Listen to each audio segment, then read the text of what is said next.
Hello and welcome to Season 3 of the Atlanta Opera's BlinkOpera podcast. I'm Kristinn Sigmundsson and I'm excited to return to Atlanta to perform Fasolt in Das Rheingold. I'm thrilled to be your host for this week's episode on the first opera from Wagner's epic Ring Cycle. The Ring Cycle is very interesting for me as an Icelander because this old Norse or Nordic mythology is part of our heritage in Iceland.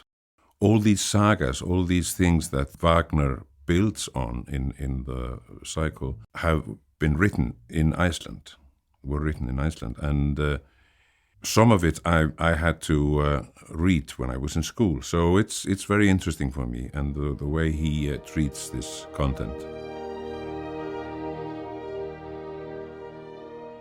So the overture is very unique because it starts on a chord which keeps on becoming stronger and stronger for many bars, and this is Wagner's way of describing the sound of the Rhine.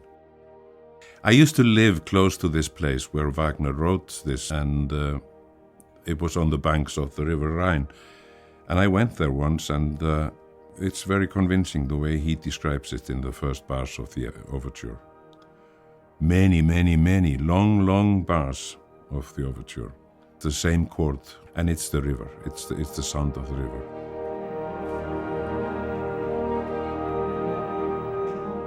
The role that I sing, Fasolt, is a very human, almost romantic role.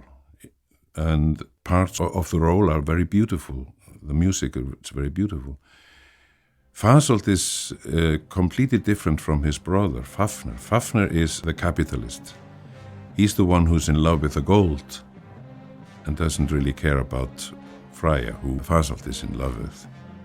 It's remarkable, I find, the way that Wagner he distinguishes between those two brothers, because he gives us different music to sing, even though we're both basses. He knew how to make characters with music.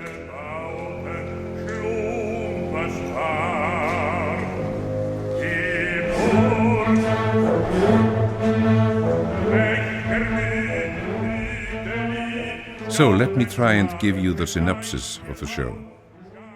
In the depths of the Rhine, the three Rhine maidens guard the Rheingold, a treasure of immeasurable value. The Nibelung dwarf Alberich is dazzled by the sight of it. The girls explain that whoever wins the gold and forges it into a ring will gain power over the world, but must first renounce love. Frustrated by his unsuccessful attempts to catch one of the girls, Alberich curses love and steals the gold. Wotan, lord of the gods, is reproached by his wife Frigga. He has promised to give Freya, the goddess of youth, to the giants Fasolt and Fafnir in return for their building a fortress for the gods. When the giants demand the reward, Loge, the god of fire, suggests an alternative payment. The ring Alberich has forged from the Rheingold, and his other treasures. The giants agree, and Wotan and Loge leave for the Nibelung's underground home. Here they meet Alberich's brother Mime, who has forged a magic helmet that can transform its wearer into any shape. Mime tells Wotan and Loge how Alberich has enslaved the Nibelungs to work for him. Alberich appears and mocks the gods.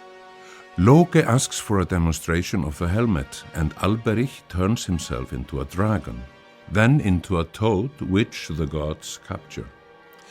Dragged to the surface, the dwarf is forced to summon the Nibelungs to heap up the gold. Wotan wrests the ring from his finger. Shattered, Alberich curses the ring. Ceaseless worry and death shall be the destiny of its bearer. The giants return and agree to accept the gold. The gods have to give up even the Tarnhelm, the helmet, but Wotan refuses to part with the ring. Erda, goddess of the earth, appears and warns him that possession of it will bring about the end of the gods. Wotan reluctantly gives the ring to the giants, and Alberic's curse claims its first victim as Fafnir kills his brother in a dispute over the treasure.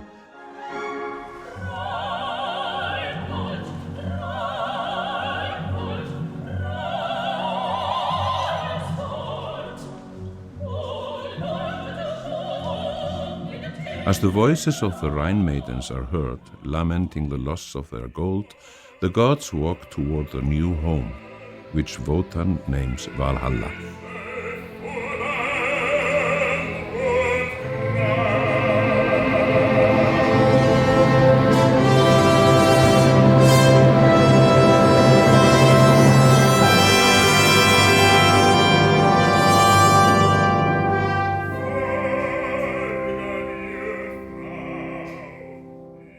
I'm Kristinn Sigmundsson. Thank you for joining me on this week's episode of the Atlanta Opera podcast, BlinkOpera. If you enjoyed learning more about Das Rheingold, please rate and review this podcast on Apple Podcasts. It's a great way for more people like you to find out about our content.